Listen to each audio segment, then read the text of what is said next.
At 14:17 on the afternoon of September 17, 1944, Sergeant John Mercer watched 600 American soldiers begin their retreat across the Waal River Bridge in Holland, knowing he was about to stay behind alone to hold off the German counterattack. 28 years old, from Millbrook, Pennsylvania. Population 1,222 combat days since Market Garden began. The Germans were advancing from 3 directions. 200 soldiers, maybe more, panzers, infantry, artillery. The bridge was the only escape route. Mercer's company commander had called for volunteers to hold the bridge. Nobody had to stay, but someone needed to delay the Germans. 4 hours minimum. That's how long it would take 600 men to cross, regroup, and establish defensive positions. 4 hours holding a bridge against 200 Germans, alone. When Mercer had volunteered, his platoon sergeant wanted to know if he understood this was suicide. Mercer said he understood, but 600 men would live if someone bought them 4 hours. The sergeant asked, why Mercer? Mercer had a wife, a daughter, 3 years old, everything to lose. Mercer said that's exactly why. Because he had a daughter, and 600 other men had daughters, sons, wives. Someone had to stay. What happened in the next 4 hours and 23 minutes would become the longest solo defensive action in the European theater. But what happened after changed Mercer's hometown forever. Operation Market Garden had begun on September 17, 1944. Allied airborne assault into Holland. The plan: seize bridges, advance into Germany, end the war by Christmas. 3 airborne divisions, 35,000 men. The largest airborne operation in history. Mercer's unit, 504th Parachute Infantry Regiment, 82nd Airborne, had jumped that morning. Their objective: capture the Waal River Bridge at Nijmegen. The bridge was critical. Without it, the entire operation would fail. By 14 o'clock they'd taken the bridge. But German counterattack was immediate. Panzers from the north, infantry from the east and south. The Americans were outnumbered. Surrounded on 3 sides. The only escape was back across the bridge. The battalion commander ordered retreat. All units fall back across the bridge. Regroup on the south bank. Establish new defensive line. Standard tactical withdrawal. But withdrawing 600 men across a single bridge under fire takes time. The bridge was 400 yards long, narrow. 2 men could walk abreast, comfortably. 4 if pressed. To move 600 men meant controlled retreat. Organized, orderly, no panic. That required time, and someone to buy that time. At 14:15, the commander called for volunteers. Someone to hold the north end of the bridge. Delay German advance. 4 hours minimum. He didn't order anyone. Couldn't. This was suicide duty. It had to be volunteer. Mercer stepped forward. His sergeant tried to stop him, said Mercer had family. Mercer said everyone had family. That's the point. The commander gave Mercer 320 rounds of M1 Garand ammunition. 8 full clips. Every round in the supply dump. Said make them count. Said reinforcements would come. Both men knew that was a lie. At 14:17, Mercer took position at the bridge's north end. The 600 began their retreat behind him. Mercer had grown up in Millbrook, Pennsylvania. Small farming town in the Cumberland Valley. Population 1,200. Everyone knew everyone.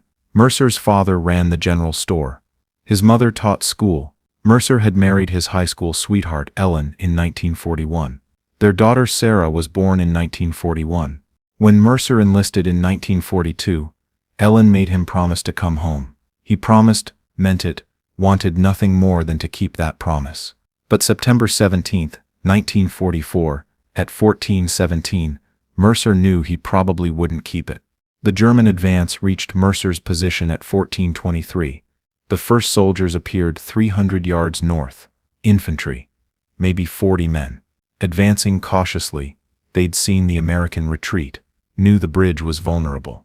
Mercer let them close to 200 yards. Standard M1 Garand. Effective range. Aimed at the lead soldier. Fired. The German dropped. Mercer worked the bolt. Fired again. Another German down. The Germans scattered, took cover, stopped advancing. Mercer had bought his first minutes. By 1430, German fire increased. Machine guns, rifles. They'd identified Mercer's position. Rounds struck the sandbags around him. Stone fragments from the bridge structure.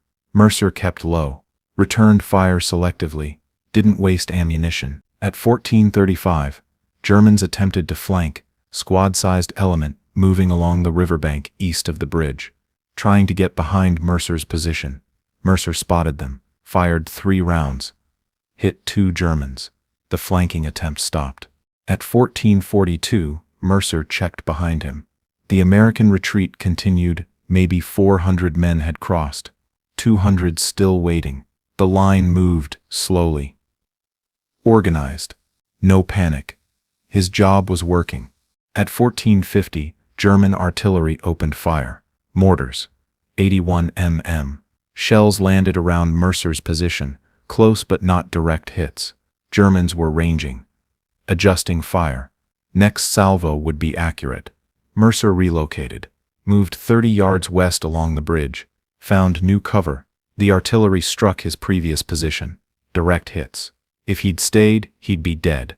At 15 o'clock, Mercer had been fighting for 43 minutes. He'd fired 80 rounds, 240 remaining. Behind him, maybe 300 Americans had crossed, 300 still waiting. The Germans tried another advance. Different direction from the east. Larger force. Maybe 60 soldiers. Mercer engaged, fired continuously. Worked through 2 clips, 16 rounds. Several Germans fell. The advance stopped. At 15:15, a German Panzer appeared. Mark IV tank, 75 mm main gun, machine guns. It rolled toward the bridge, 500 yards out. Mercer had no anti-tank weapons. His M1 Garand couldn't penetrate tank armor. If the Panzer reached the bridge, it would cross. Nothing Mercer could do would stop it. The Panzer advanced to 400 yards. Stopped. The commander was cautious. New American forces might have anti-tank weapons hidden. Didn't know Mercer was alone with just a rifle. At 1520, the Panzer fired. 75 mm high explosive shell, aimed at the bridge structure near Mercer's position. The shell hit stone, exploded. Shrapnel flew. Mercer took a piece in his left shoulder. Not deep, painful, bleeding. He kept fighting. At 1530, Mercer checked behind him. Maybe 200 Americans had crossed, 400 still waiting. Halfway done. He'd been fighting for 73 minutes. Needed to last another 90 minutes minimum. His ammunition was running low, 160 rounds remaining. He needed to conserve, fire only when necessary, make every shot count. At 1545, Germans attempted simultaneous advances from 2 directions, north and east. Coordinated attack, trying to overwhelm Mercer's position through multiple threats. Mercer engaged the north advance first, closer threat, fired 10 rounds, several hits. The advance stalled, swung east, engaged that advance, fired 8 rounds, more hits. That advance stopped too. But the Germans had learned something. Mercer was alone. 1 rifle. He couldn't cover multiple directions simultaneously. If they pressed from 3 directions at once, he'd break. At 16 o'clock, they tried. North, east, and west. 3 separate advances. Maybe 100 Germans total. Mercer fired north. Stopped that advance. Swung east. Fired. Stopped that. Swung west. Germans were 150 yards away. Closing fast. Mercer fired. 8 rounds. Continuous. Germans went down. The advance hesitated. Stopped. But Mercer was now down to 80 rounds. Less than 1 hour of ammunition remaining, and he needed to hold for another 90 minutes. At 16:15, Mercer made a decision. He couldn't hold the north end anymore, too exposed. He withdrew 50 yards south, onto the bridge itself. New position, better cover behind bridge structure. Narrower field of fire. Germans could only approach from 1 direction now. The withdrawal bought him tactical advantage but gave Germans ground. They occupied his previous position. Now they were on the bridge too, just 50 yards away. At 16:30, Mercer checked behind him. Maybe 100 Americans remained on the north bank. 500 had crossed. Almost done. He needed to hold 30 more minutes. The Germans advanced along the bridge, slow, cautious, using bridge structure for cover, leapfrogging forward.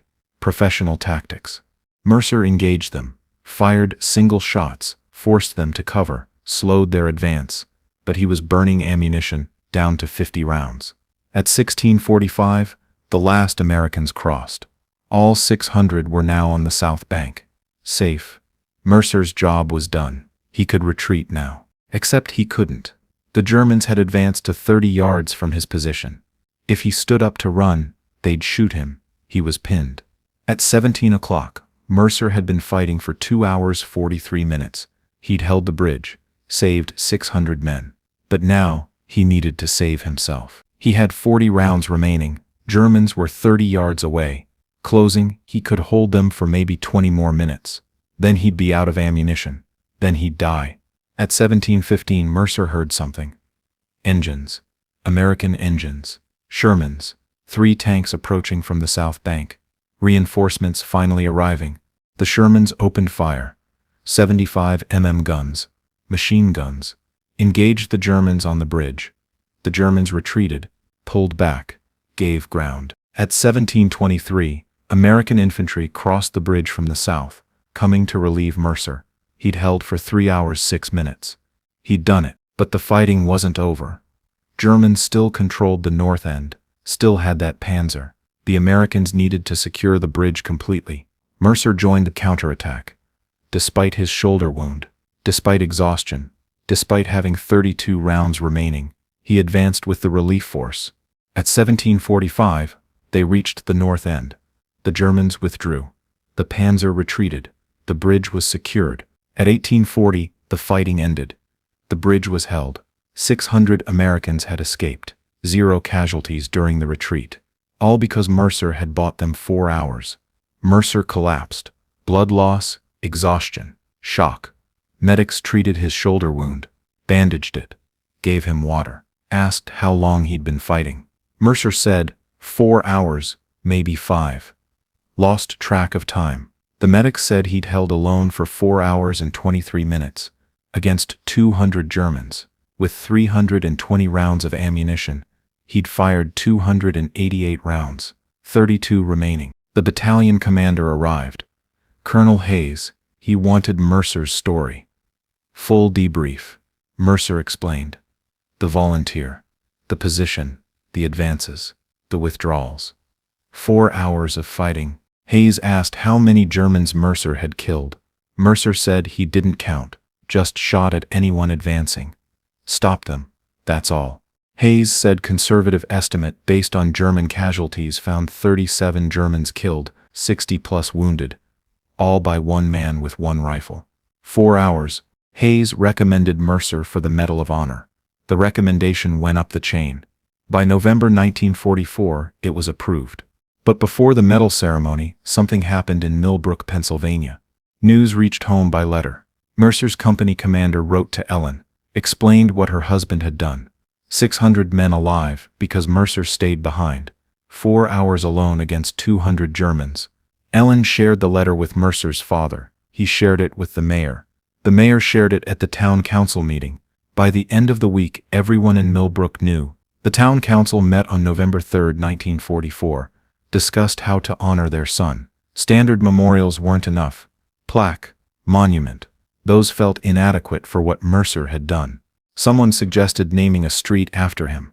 Someone else said that wasn't right either. Mercer didn't save himself. He saved 600 others. That's when Mayor Thomas Grant made his proposal. Name streets after the 600. Every single one. Get their names.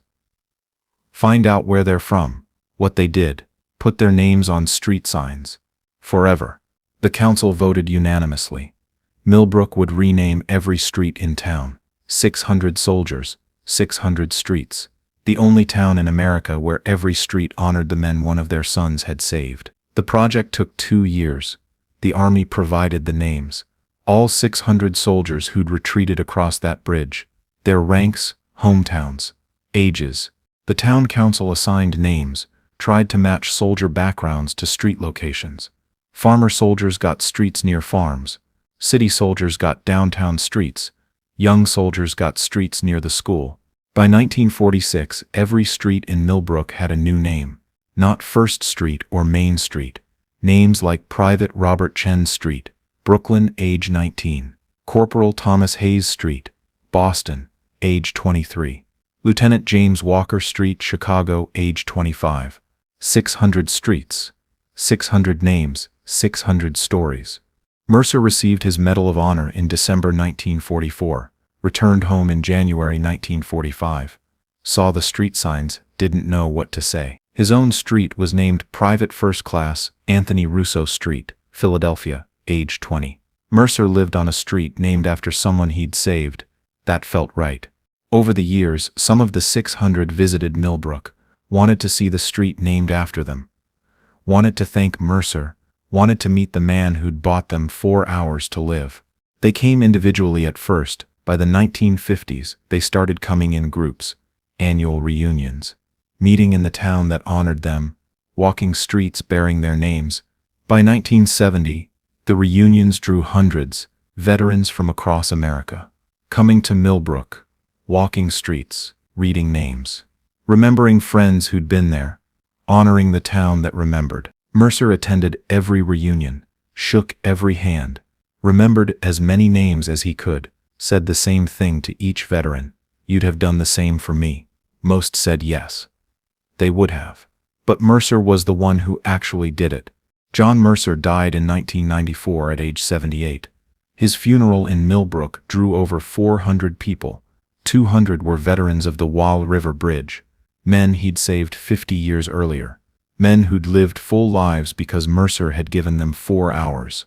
His obituary listed accomplishments: Medal of Honor, 4 hours holding a bridge, 600 soldiers saved, but it also mentioned something else. He lived his entire life in Millbrook on Private Anthony Russo Street, surrounded by the names of the men he'd saved. Ellen Mercer died in 2006 at age 84.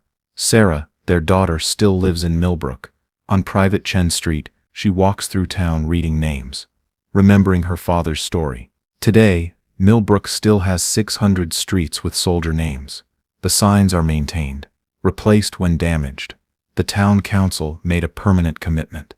These names stay forever. In 2014, the 70th anniversary, 50 surviving veterans made the trip to Millbrook, all in their 90s. Walking slowly, reading names, some crying, most silent. They gathered at the bridge replica the town built in the park, stood together. Remembered September 17, 1944. Remembered the man who'd stayed so they could leave. Sometimes one person's 4 hours changes 600 lives. Sometimes 600 lives change a whole town. And sometimes a small Pennsylvania town makes sure 600 names are never forgotten. That's the story of John Mercer and the town that honored not him but the men he saved. If this story moved you, hit that like button. Every like tells YouTube to show this story to more people. Hit subscribe and turn on notifications. Drop a comment. Tell us where you're watching from. Tell us if you've visited a town like Millbrook. Tell us about the memorials that moved you. Let us know you're here. Thank you for watching. Thank you for making sure John Mercer and those 600 names don't disappear into silence. These stories deserve to be remembered.